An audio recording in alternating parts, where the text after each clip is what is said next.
bushy eyebrow. I don't know what I'm doing. Why am I so nervous?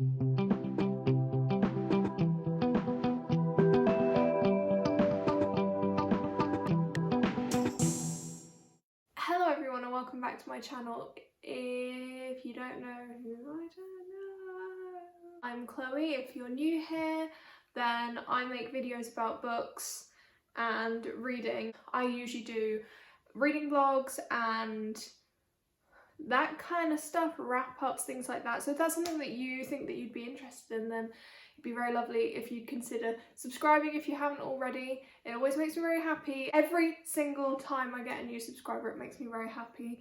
So it'd be really lovely if you consider doing that. If you are not new here and you've seen some of my most recent videos, you will realise that I am once again standing at my bookcase, which I was doing in my spring cleaning vlog. If you have not seen that vlog, then I recommend you go check it out because I thought it was a lot of fun. I'm standing by my bookcase because, as I said in that vlog, I am now going to finally tackle my bookcase, or bookcases, because I've got two, but this is kind of my main one.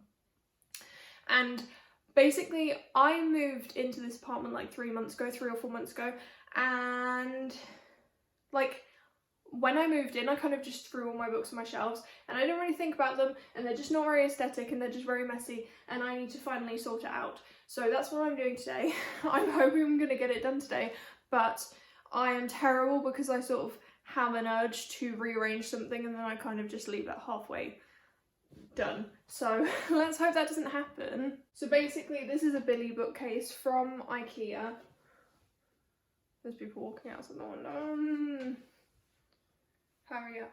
The way that the Billy bookcases are sort of built is it's one big bookcase, but then there's this piece in the middle which you can't move. This is like literally like screwed into it, so I can't do anything with this.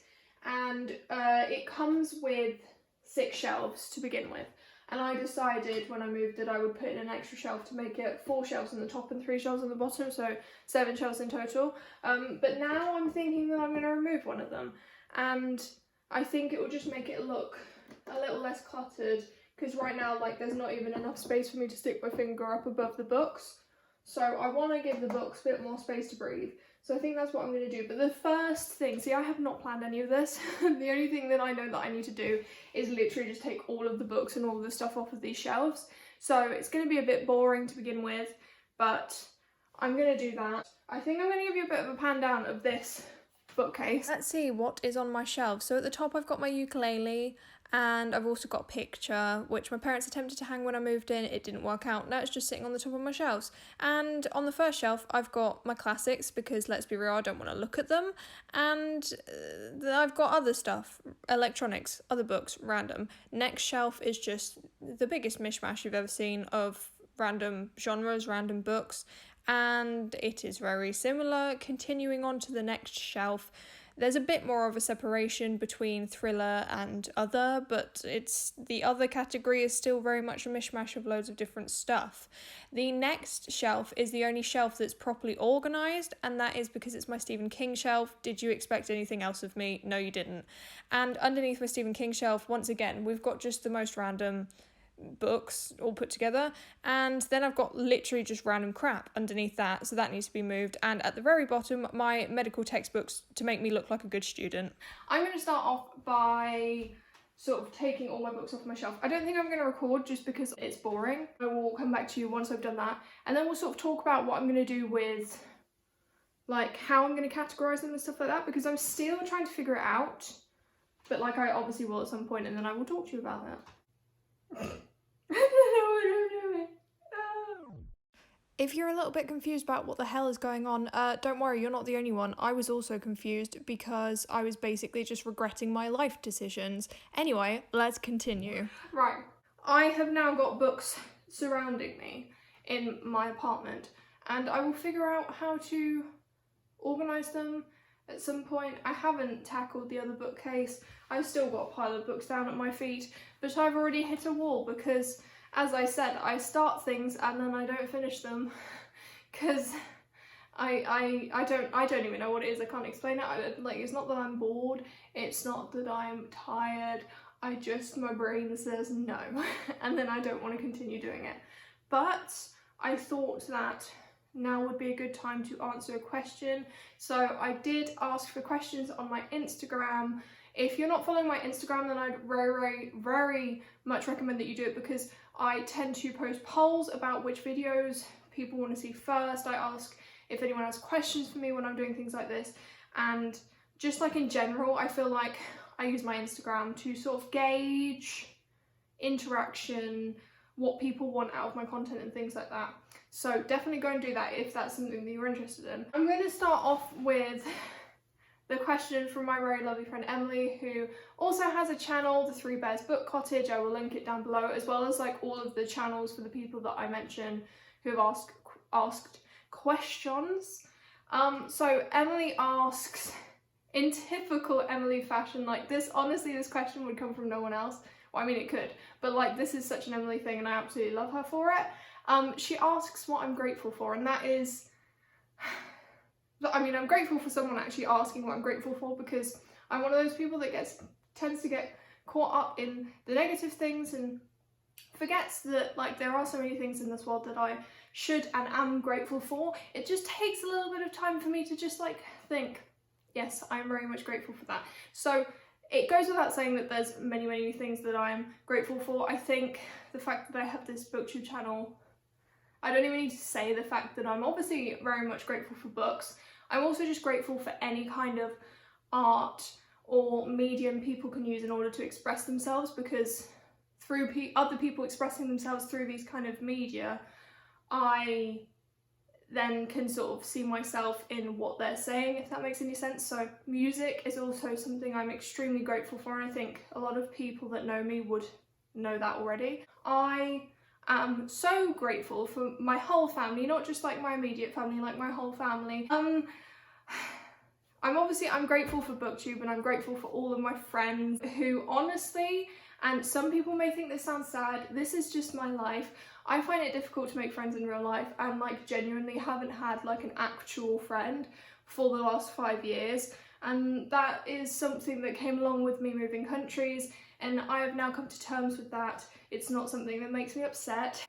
I think everyone needs human interaction, whether they want it or not, and whether they sort of realise it, and I am the kind of person that absolutely loves having people to confide in and to help, because for me, sort of talking to people about their problems and things that they struggle with actually helps me in many ways. So having friends that I found through the internet, even though some people may think that's a bit odd that they're then better friends than like I've actually had in real life, I don't know, I'm just so grateful for it.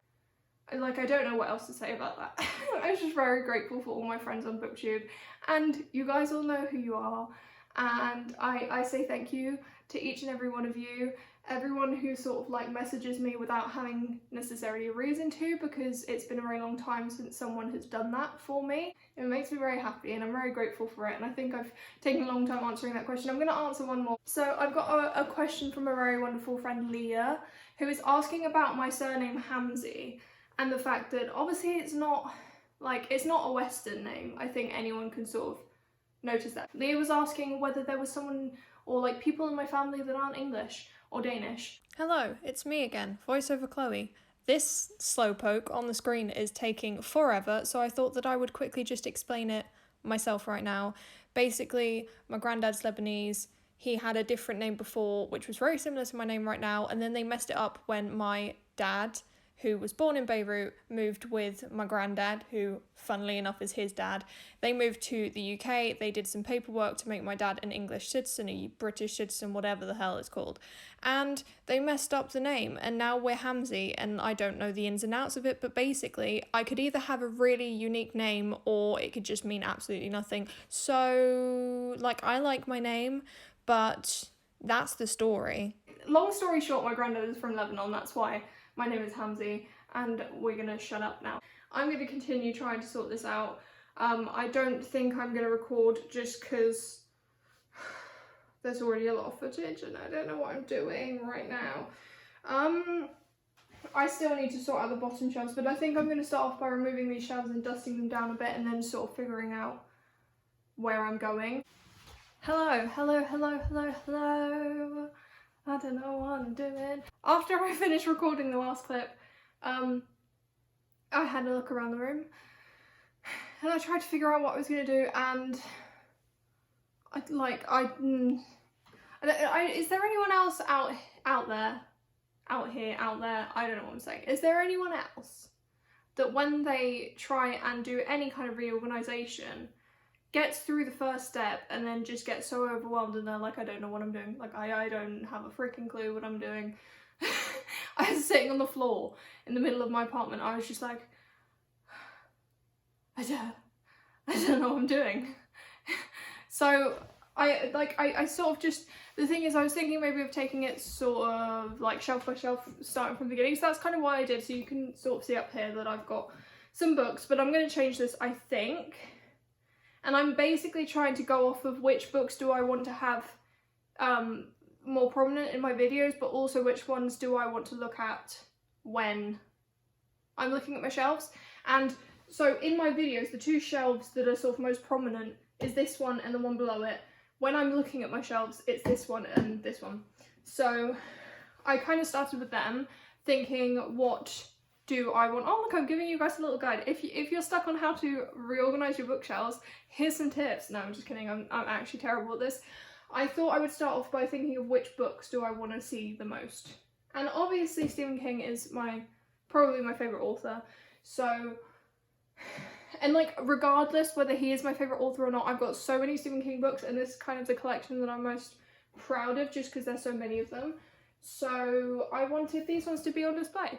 So beforehand I just had one shelf of Stephen King books, and now I've decided to split them into two shelves so that instead of just having a shelf of Stephen King on display in my videos, I'd have sort of half a shelf and then also be able to have some of my other favourite books sitting here. So I put all my paperbacks up here.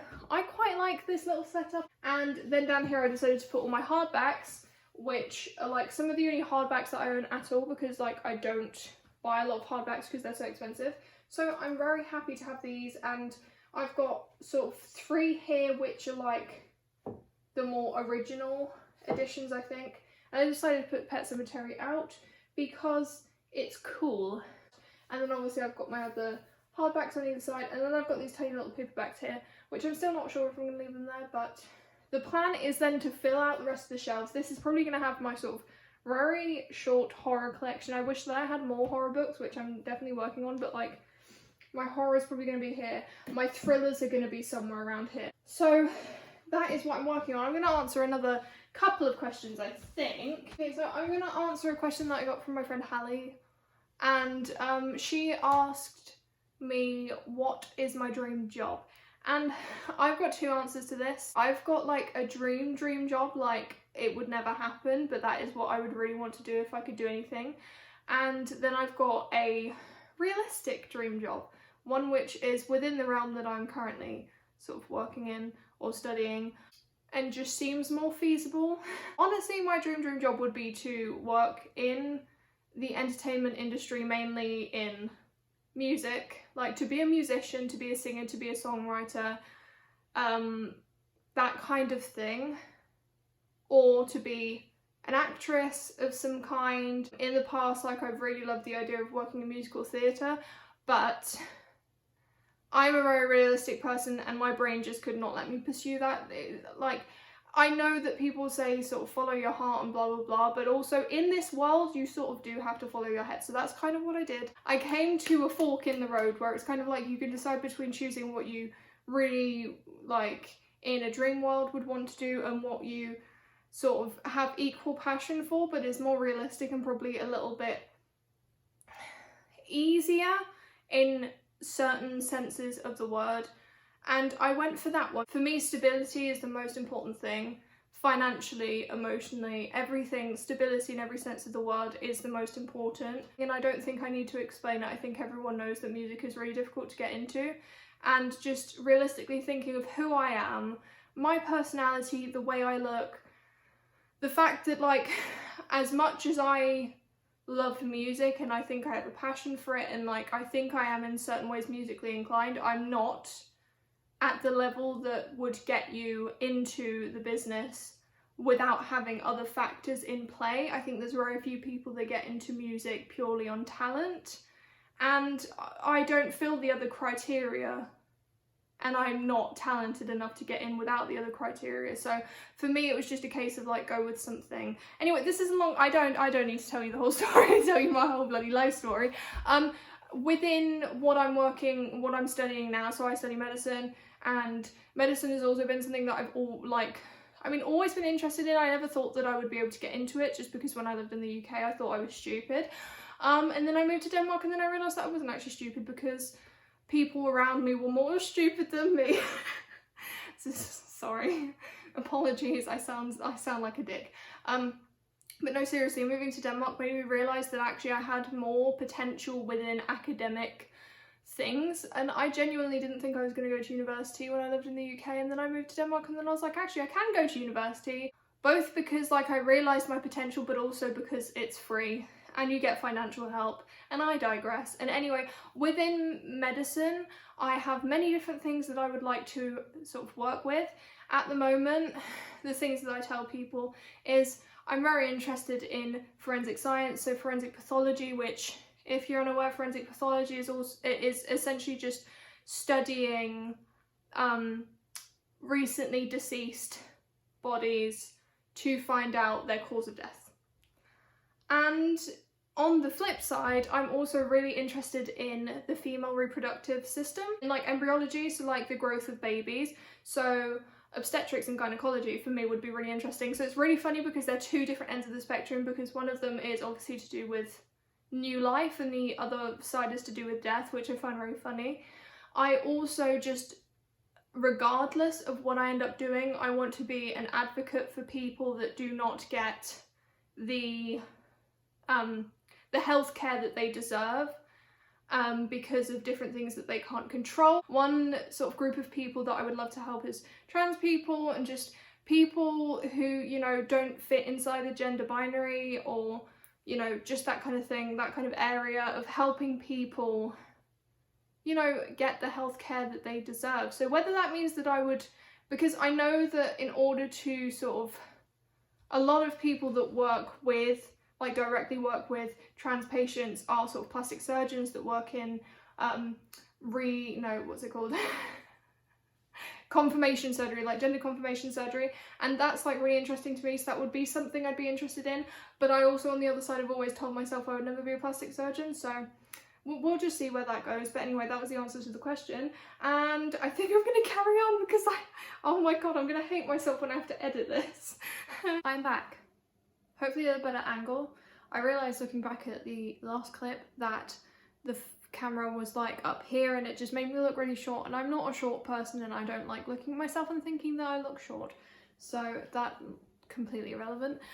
But I have now completed this shelf. I've still got a stack of books over there, which are my classics, but they're going to go on my other bookcase. I don't think I'm going to film that just because, I don't know, just because I don't want to film it. It's literally just a couple of shelves that I'm going to sort of like push up, and then I'm going to add my classics onto those shelves. I don't know what I'm saying. I think I'm going to try and answer the last questions. I need to get my computer so that I can see them, but I'm obviously just going to give you a little bit of a rundown of what's going on. On this top shelf is all my thrillers and like my mystery books. So I decided to have The Project by Courtney Summers facing out because I really like the cover and I'm vain and shallow. I've also got The Glass Hotel sticking out because I also love the cover on that. There are also the two hardbacks that I've got of thrillers, so I just thought that it was kind of nice having both of them facing out, and it also fit in with like the amount of space. I decided to start with the darker colours and then go into the light in a kind of half-assed attempt at doing a rainbow. I don't have enough books to like do a proper rainbow, and I think it would annoy me if I did it, so it's quite nice to be able to do sort of rainbow with my thrillers, and it just kind of fits quite nicely. Last thing you saw was the paperbacks and the hardbacks like this. I have since then added in my Agatha Christie collection, and I wasn't sure what I was going to do with this, and then I sort of like found them out and I quite like it. So we're going with that. I think it looks quite cool. It looks quite different. I think if I was filming from a certain angle, it would look very nice in videos. So I'm gonna leave it like that. As I said, Stephen King hardbacks down here. Also the little paperbacks that I've got. I have actually behind Pet Sematary put in Gerald's Game because I don't need to have this out on my shelf because it's ugly as fuck. So that's left behind there. Here I've got sort of like my horror collection.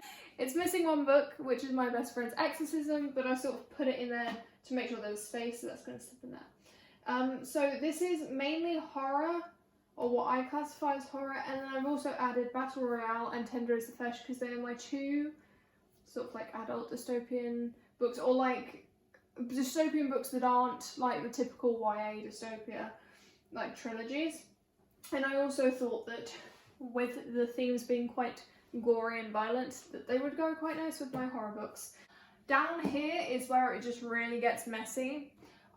So I basically, because this is going to be sort of quite prominent in my videos, I decided I wanted to put some of the books in that I have sort of purchased because of BookTube, like whether that's for me reading them in videos or like for future videos or whatevs.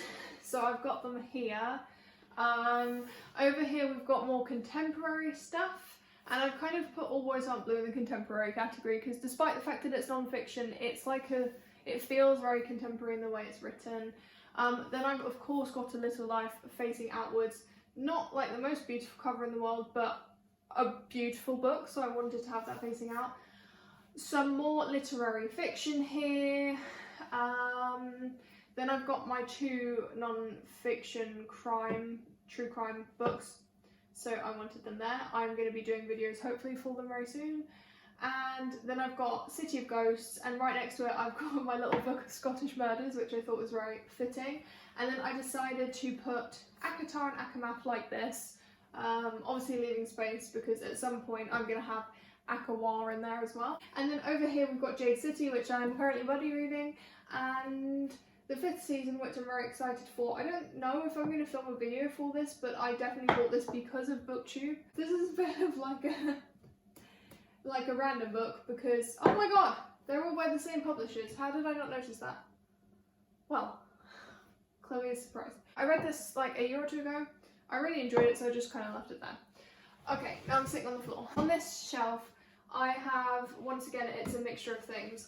Up until this point, it's all fantasy, and it's just a mix. No organisation there, just a mix of different fantasy things. Here I've got some literary fiction, which these are like more of my favourite literary fiction up here. These are more of like the other literary fictions I've read and that I own. And then here I've just kind of got romance, contemporary, that kind of thing. We've got a couple of historical fictions, we've got a couple of non-fictions. They are on the bottom shelf. I decided to put my Divergent, Hunger Games, and this trilogy of this, no, Arc of the Scythe trilogy. They've just, all of these books down here have kind of just been put there because they're not my favourite to look at. I mean, I love the Arc of the Scythe trilogy and the way it looks and everything, but I just thought it's more fitting to have kind of like the trilogy, like the dystopian trilogies here. We've got a YA series here, we've got whatever the hell this is classified as here. And then I've got some kids books down there which I will be using for a video hopefully soon again. And then I've got a book about food and a book about dreams because I like random things. And that's pretty much it. As I said, I've still got some classics that I need to put on the shelves over there, but we're ignoring that. And I'm going to try and answer some of these last questions because I want to. The next question is from Bisma, and as I said with everyone, I'm going to leave channels link down below. She asked me what is my favourite book on my shelf, which obviously is a very good question for a shelf reorganisation video, and I'm thinking about that. I mean, listen, if we're going off of aesthetics,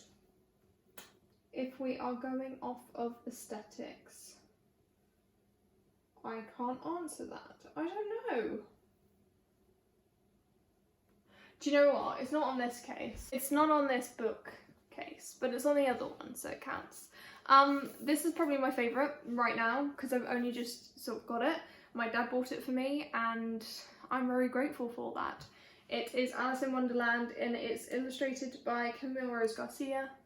I just really like it because it's like really odd and really creepy and kind of, I feel like it sort of feels like we've gone into Lewis Carroll's mind, because like he was like on drugs and stuff, right, when he wrote Alice in Wonderland. He was like on drugs and stuff when he wrote Alice in Wonderland, so like I could imagine that the things that he was thinking of were very weird, and therefore I think that this book is gorgeous. I love it. It's definitely somewhere along the lines of my aesthetic, so very fun. Ray asks, what is a fact that you've until now had no reason to share? And like I was thinking long and hard about sort of what that fact could be, and listen, I'm not an interesting person, like I don't have interesting facts about myself, but like there are a couple that I've thought of and I don't know if people are going to be interested in it, but I don't know. I think they're fun facts, I don't know.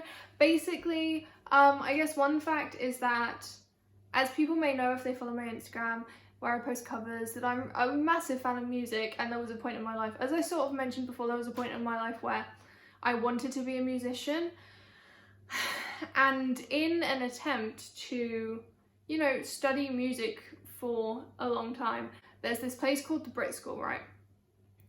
The Brit School in Croydon, which is like just south of London, I think, and if you've heard of the awards, the Brits, which are like music awards, the Brit School is essentially connected to the Brits, and it's a school where students, I think from the age of 14 up until 18, can go to study performing arts, creative arts, like anything really that's within the sort of creative bracket.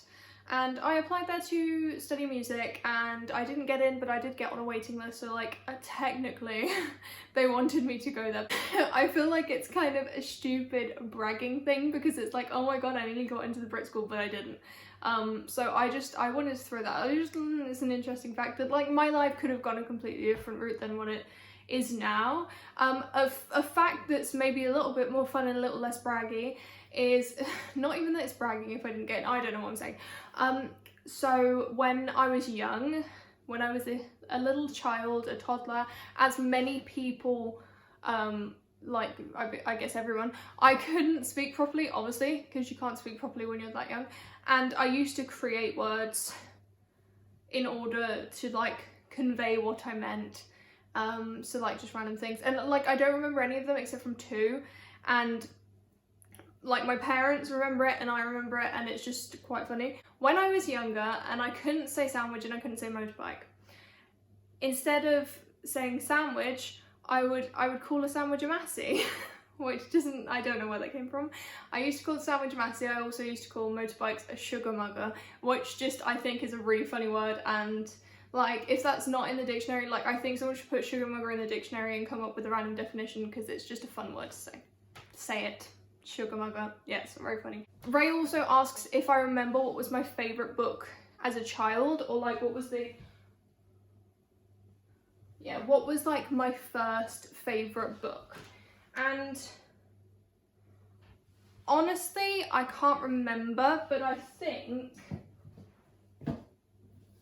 the sort of right there, I think the closest to the true answer I think the closest to the true answer would probably be either Lily Alone by Jacqueline Wilson, because I remember, I mean I also read Hetty Feather, but I can't remember which one I read first, so like some sort of Jacqueline Wilson I guess would have maybe been my favourite, and then, or like my first favourite, and then also this series by Enid Blyton, the Mallory Towers series. There's also one that's like called the St. Clair series, I can't remember what it was.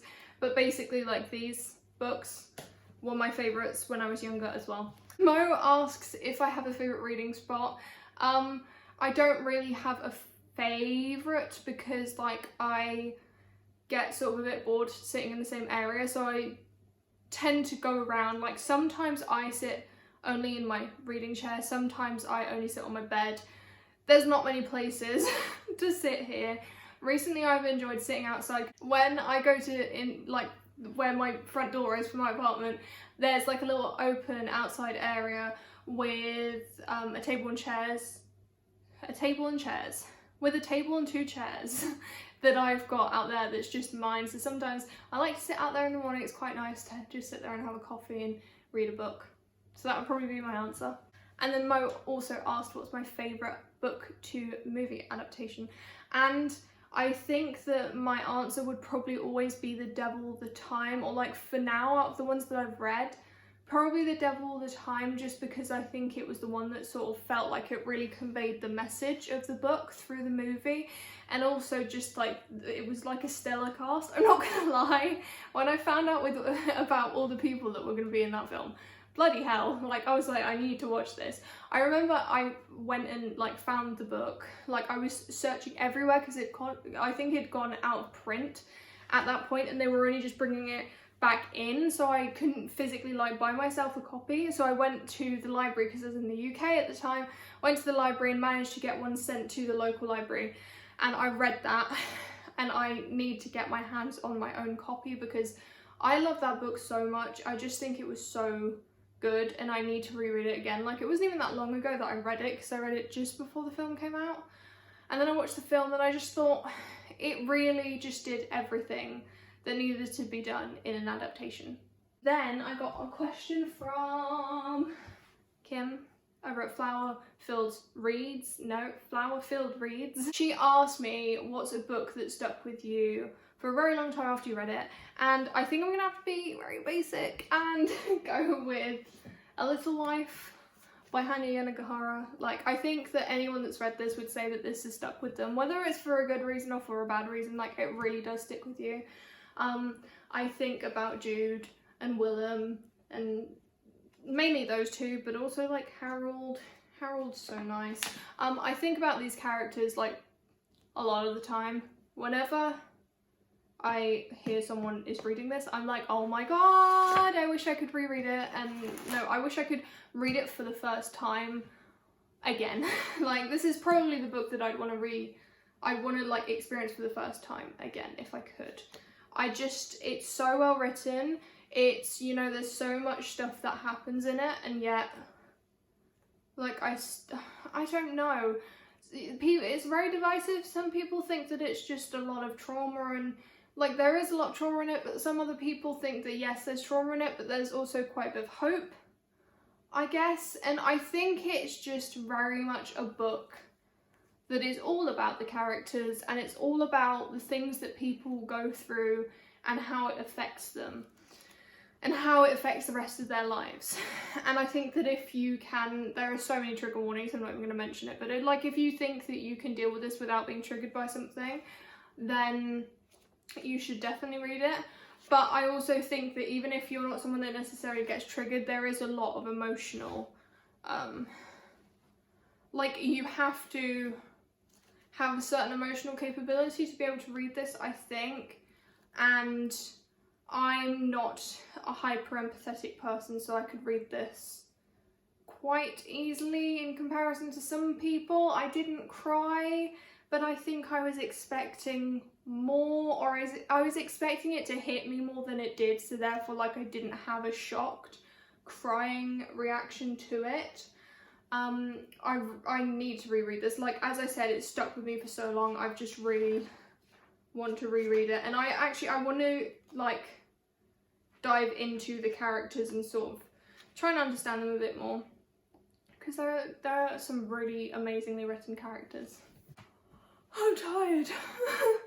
Thank you everyone for watching this video. I hope that it's not been too boring. I didn't film it the way that I was thinking I would, but I just got overwhelmed once I saw all the books laid out. I was just like, what have I got myself into? I just didn't film as much as I was hoping I would, but I also feel like I've got quite a bit of footage anyway, so I hope you enjoyed this video, and I hope that if you are not already subscribed, you would consider doing so, that you would be like to be a part of my little community that I am building, and that you would like to see more of me, because that would make me very happy. And I will see you in my next video.